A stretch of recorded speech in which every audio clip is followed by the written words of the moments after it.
Look around. You can find cars like these on AutoTrader, like that car riding your tail. Or if you're tailgating right now, all those cars doubling as kitchens and living rooms are on AutoTrader too. Are you working out and listening to this ad at the same time? Well, multitasking pro, cars like the ones in the gym parking lot are for sale on AutoTrader. New cars, used cars, electric cars, maybe even flying cars. Okay, no flying cars, but as soon as they get invented, they'll be on AutoTrader. Just you wait. AutoTrader.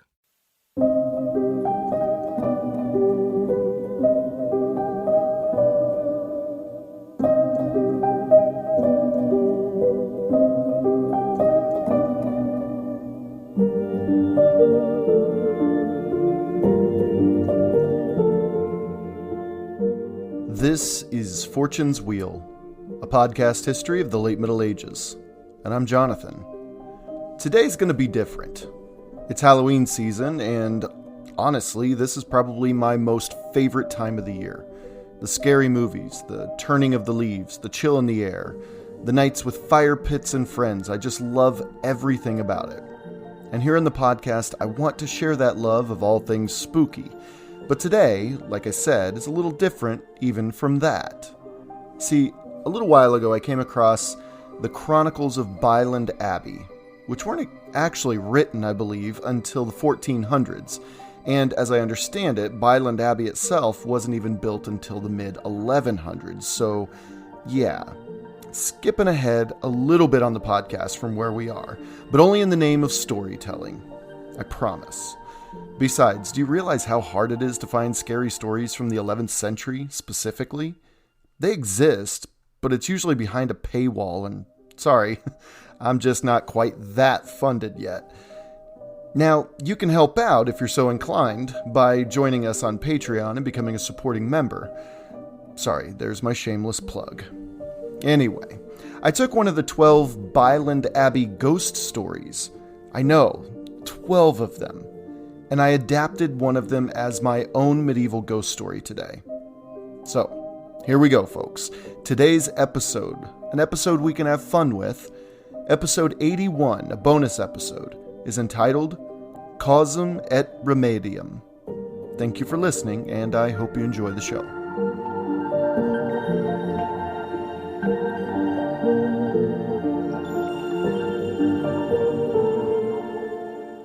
It was a pretty cloudy day, one marked by bouts of rain, interspersed with howling wind and light breaking through the cloud cover that the people of Yorkshire walked through the day as if in a never-ending dusk. Many miles to the south, the city of York was in a subdued bustle.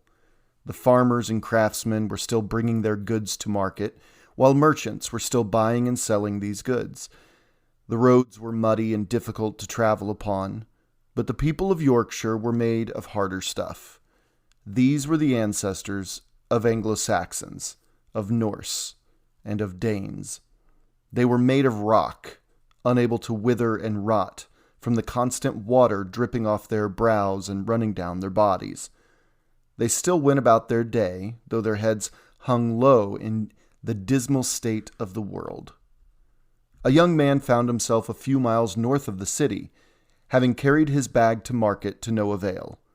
Word from the sellers was that the abbey just north of the city was in need of exactly what he had to sell. And so on he went. Each step seemed to suck his feet into earth deeper and deeper. The nearby stream, Longbeck, he thought he heard the locals call it, had overflowed his banks from the more than a week of near constant rain, and he felt as if the ground beneath his feet was merely a facade, that the stream itself was flowing just inches below, that he could fall through and drown at any moment. It was not a comforting thought, he chuckled to himself. The weight upon his back had days before deadened his legs and shoulders to any pain and discomfort. It was beyond that at this point, but his right knee, still not quite healed from the incident a few weeks before, sent strikes of pain into his hips that he likened to what a lightning bolt looked like as it struck the ground in an instant. He just needed to keep his eyes down in this pouring rain, thinking of life back home in Lincolnshire, thinking of sunnier days, thinking of Awen. Beautiful, beautiful Awen, who was set to marry another. He shook the thoughts from his mind and the water from his bangs. What's done was done. Besides, it was self-defense. Shaking loose his thoughts again, he watched his feet plunge deep into the wet earth with each labored step. He wasn't sure if it was just getting harder to walk on the path or if he was getting more exhausted, but his breathing, he noticed, had picked up considerably over the last hour or so. These were treacherous roads.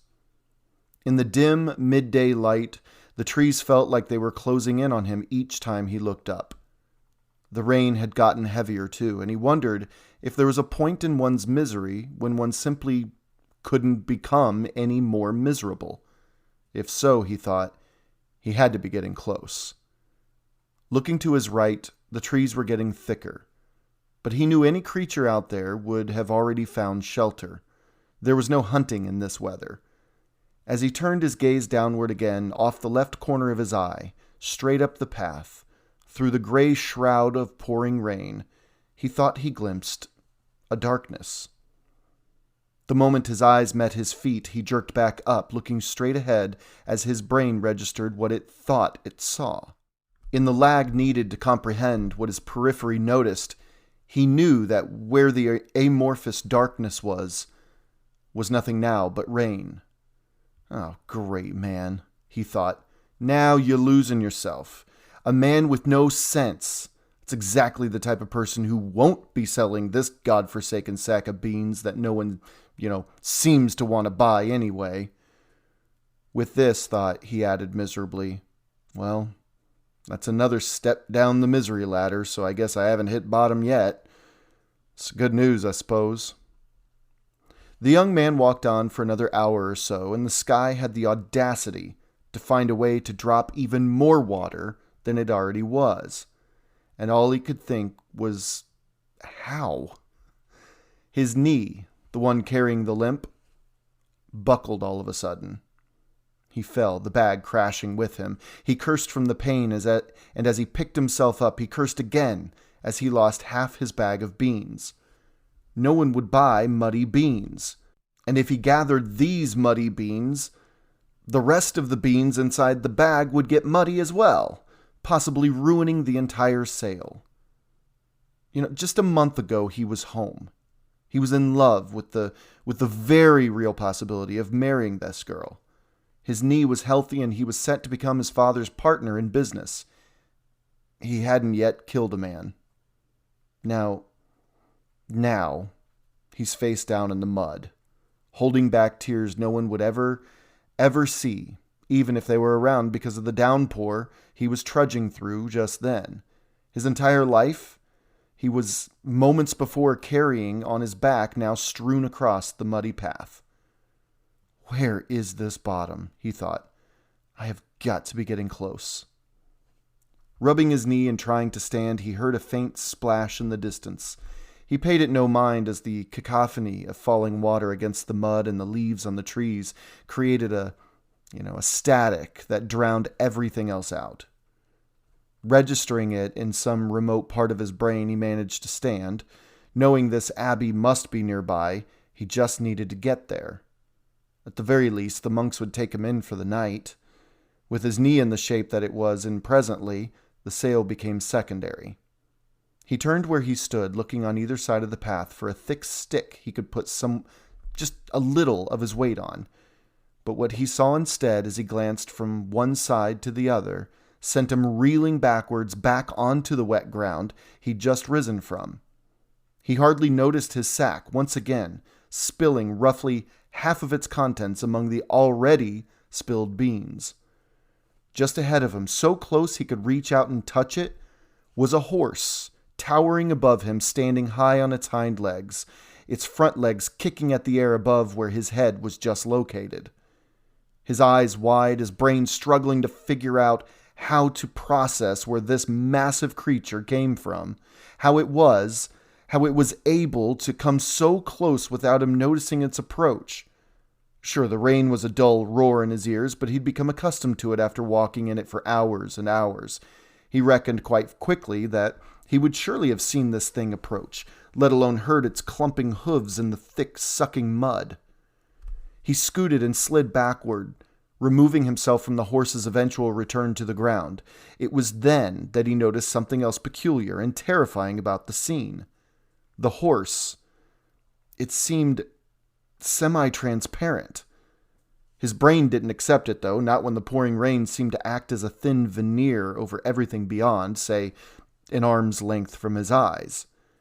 As the horse lowered itself, the young man was too panicked to register that it made no noise and it made no splash, but he did happen to see that no one was riding the beast in the first place. He stood with some difficulty, of course, due to his knees shooting pain throughout his body now, and he approached the horse with a hand held out. Inches away from his gaping nostrils, he jerked back as the horse shuddered and let out a sudden snort. He brought his breathing under control again and held out his hand, inching closer and closer, still baffled at the creature's sudden appearance. The horse's eyes were black as night, reflecting nothing, but they seemed to be trained on the young man, who thought he felt a menace in its glare. The young man's hand stopped a hair's breadth away from the horse's muzzle, sensing something that was off about the whole experience. But before he could figure out what it was, the horse lifted its head, and instead of touching the young man's hand, the horse's snout went right through his hand. The young man, barely comprehending what had just happened, swiftly stepped backwards.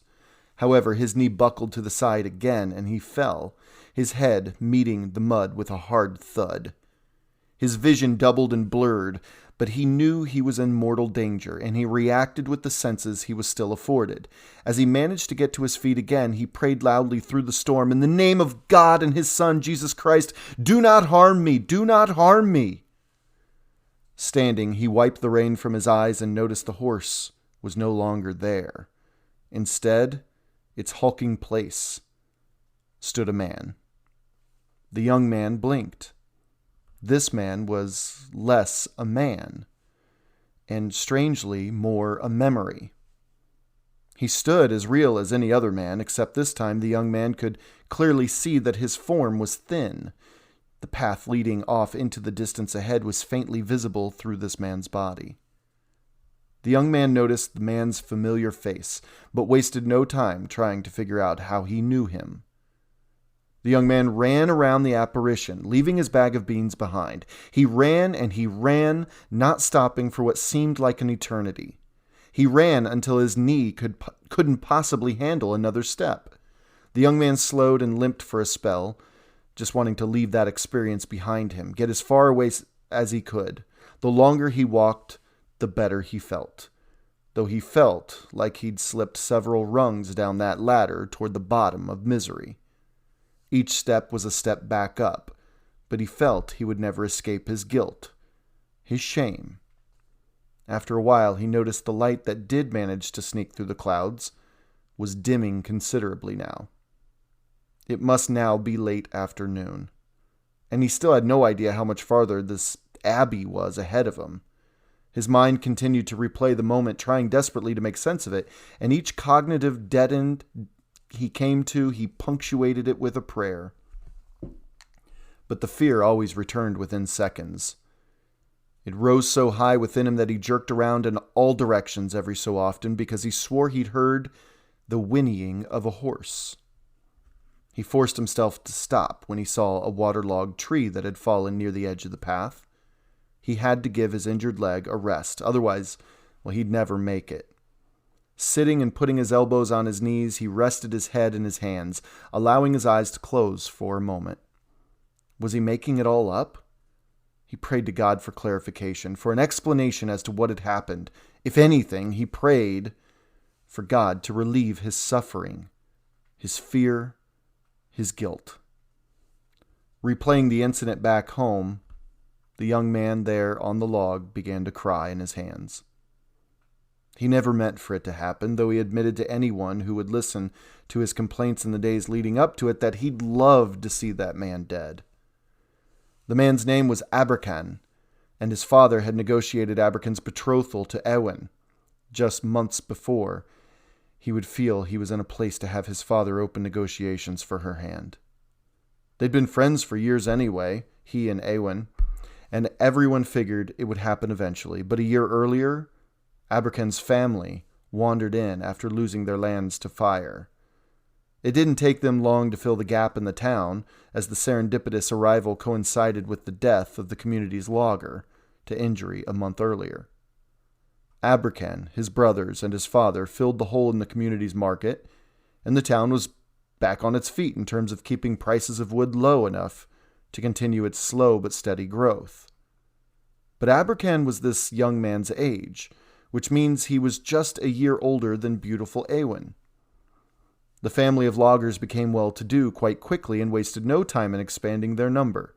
One brother went upstream to work on a bridge project that would not only expand trade in the area, but also plant the seed in the traders who traveled that way, who may be in need of lumber for various projects in the region. Aberken was next to plan his future, and that included a prosperous farmer's daughter. This young man's love, of course, Eowyn. The young man resented Aberken with the fires of hell, and he made sure his opinions were known. The whole town, in fact, was aware of the young man's thoughts. It was no secret, which is exactly why it was a problem. What's more is that Aberken was actually a good man. He was honest, trustworthy, strong, and he would make a good husband of any woman he married. Into the palms of his hands, this young man cried and cried more. Replaying the moment over and over again was the hardest thing he'd had to live with, besides not being able to be with beautiful Eowyn. He was asked by Aberken to help with a big load to haul in from the forest nearby. He had helped with jobs like this before, but, well, now that the betrothal was set, he had only hatred in his eyes. He's admitted to himself and to God that he was, in fact, thinking of ways to punish Aberken, even though he knew rationally that Aberken was hardly at fault for this. But Aberken was in the way, basically, and this is how his hatred was fueled. But this young man was also honest with himself when he swore to God Almighty that he had had no real intention of following through with any of these deranged thoughts of justice. He was merely angry and resentful, which is something he wasn't normally. He, like Aberken, was a good man. As one log rolled into the river to float downstream toward the town, Aberken pushed another toward the banks. Still seething, the young man watched Aberken with a loathing unequal to anything he'd ever felt before. He imagined himself pushing Aberken into the water, jumping in after him and holding his head below the surface until Aberken's body went limp. He would chalk it up to an unlucky accident when his body washed ashore downstream. He would say he'd gone back into the woods for a moment to, say, count how many logs were left when he returned and found his friend gone. As these thoughts raced through his mind with a grim satisfaction, he was suddenly falling forward. A log had been dislodged from its bindings and had shifted enough to roll forward right over the young man's right leg. His shout was drowned out by the massive splash from the giant tree trunk that Aberken had just released into the river. Clutching his knee, the young man registered what had happened, and before he could shout a warning to Aberken, the other man, his back to the rolling log ahead, was caught unawares and was rolled face first into the bank. And the way his back arched around the rolling log, the crack the young man heard was without question Aberken's back breaking. In tears, the young man climbed to his feet and looked at the disturbed water. Within seconds, Aberken's hand was noticed on the water's surface, the arm rolling underneath the floating log. Without thinking, the young man panicked. Who would ever believe this was just an accident? So, he limped into the forest and never went back. Any possibility of clearing his name was gone at this point. His absence left little doubt in the townfolk's minds of his guilt. Well, more than that, more even than never seeing Eowyn again, was that he genuinely felt horrible for the death of a man he once did consider a friend. He allowed his hatred for the situation, not the man, the situation, to pull his attention away from where they should have been. On the job. On the logs. He prayed to God for forgiveness. After a while, the rain seemed to lighten up a bit there on the path, but it was still a heavy downpour. He stopped crying, though his knee was certainly giving him something else to cry about. Looking up, he was startled to find the bag of beans he'd left behind. It was sitting in the middle of the path, but he was positive that he'd have heard someone passing by. They wouldn't just assume they were his beans and leave them without saying a word anyway. Fear began to creep back into his mind as he managed to get up to his feet, despite the shooting pain. He pulled the bag onto his shoulder, and it felt as heavy as it did before his run-in with the spectral horse, if indeed all of that had actually happened, which was still so difficult to accept. He looked around suspiciously, and seeing nothing, he turned up the path. But taking a few steps, he was struck dumb by the same apparition that had taken the horse's place earlier. The path was clear just seconds before, but here it was. The young man was already at his end, and though he was intensely afraid, he was not startled, and he did not panic this time. He recognized the spirit in front of him, and he was ready to confront it. He squared his shoulders to it, lifted his chin, and said, "It was an accident." The spirit stood silent. "Look, I am so sorry this happened to you, and I take responsibility for my part, for not paying close enough attention to the logs." No response. "But I swear to you and to God that I never intended to hurt you, despite the awful thoughts I had toward you. I recognize you were never at fault. I was disappointed. I was angry. My heart was broken because I loved her more than anyone else could ever love a woman." Silence. "But I know you would have treated her right," the young man said. Through it all, Aberken's transparent form showed only a sad, downturned expression, one befitting a man who had been stripped of everything, even life. "Answer me! In the name of God, answer me!" the young man screamed. His knee at that moment gave out, and he collapsed again, crying out in pain as well as the desperation of the situation. The bag crashed to the ground. The young man gave up. This, he thought, this must be the bottom. He couldn't continue, not with his leg unable to move or even stand up. He wished he could just melt away, each tiny piece of him being swept away by the rivulets of water running out of his hair, flowing into the tiny streams in the path that eventually made their way to the rivers of the land and finally into the sea, where he would simply dissipate into the vastness of God's creation. But he suddenly felt himself lifted onto his feet and a weightlessness in his legs. He could move with no pain. He was startled at the sight of Aberken's apparition beside him, though it was looking straight ahead. The weight had lifted both off Aberken's face as well as from the young man's heart, and he felt as if there was something carrying him forward.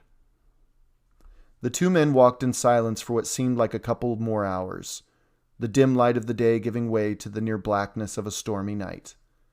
By the time they reached the stream, the one the locals called Longbeck, the young man could see torchlight in the near distance, just through the trees.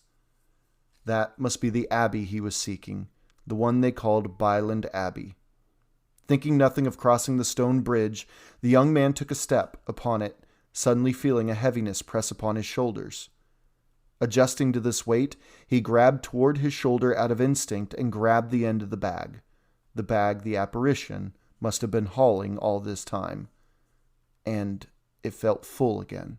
The young man wheeled around, ready to apologize, ready to try to engage in conversation one last time with an old acquaintance. But when he turned around, Aberken's finger, there at the edge of the bridge, was pointing beyond the young man toward the abbey, and he disappeared, fading into the raindrops.